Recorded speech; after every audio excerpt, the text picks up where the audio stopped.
Welcome back, everyone. I'm Erica Pizzi for JackCotton.com, and we've got our final installment of the personal marketing series, which is social media, the ever important social media as a marketing tool. It's huge.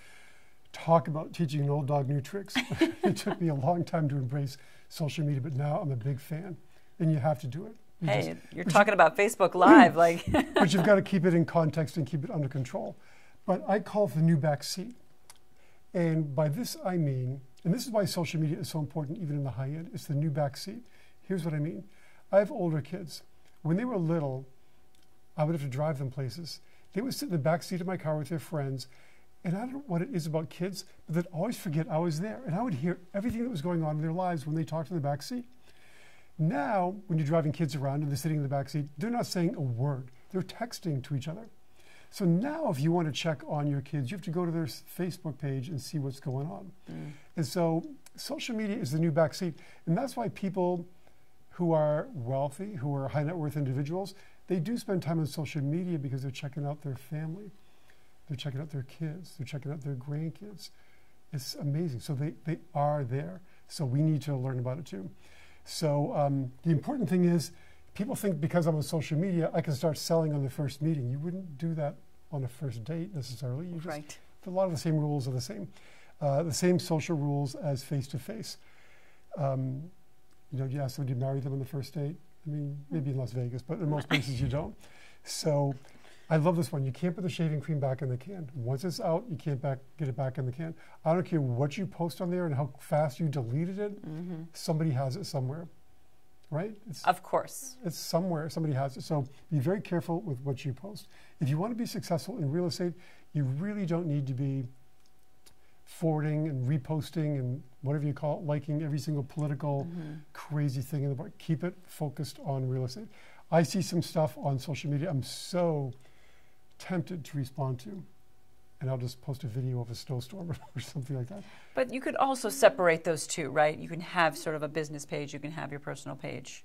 But people are going to check both. This is true. Let's face it, I tell people, and we're way off track, but that's okay. I tell people before you go on a listing appointment to search people's social media page to learn what you can about the people. Are you telling me they don't do that about their realtor before they show up? Of course they do.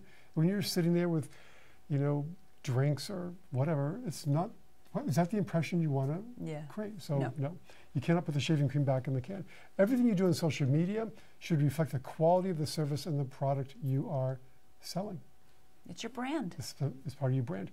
Bring value, add value, and spend your time judiciously, because social media can be habit forming. It can be addictive. This statistics, I don't even know what they are, but people are spending so much time on social media now. So write for your audience, not yourself.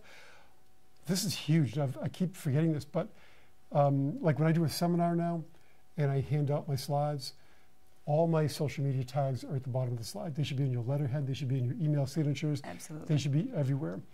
Again, don't write about you and your services. Write about the problems that you solve when you're posting something on social media.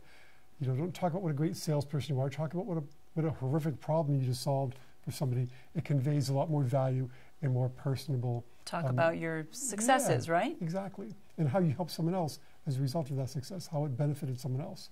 Not just empty words, like you actually have something to say, something that's proof of of why people should trust you. Absolutely. Excellent. So now we've covered so many things. Of course, you should be. Personal marketing, huge. We talked about your brand. We talked about business cards, newsletters, public relations, networking. We talked about great video and social media.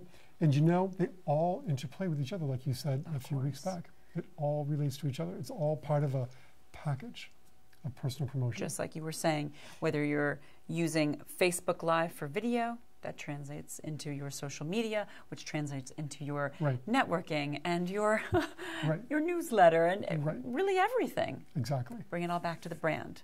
Back to the brand. Back to the value. It's all about value. You've got to bring value or you're done. Perfect expert advice from our luxury real estate expert, Jack Cotton. And of course, you can see all installments of this 7-part series on personal marketing at luxuryrealestateunplugged.com.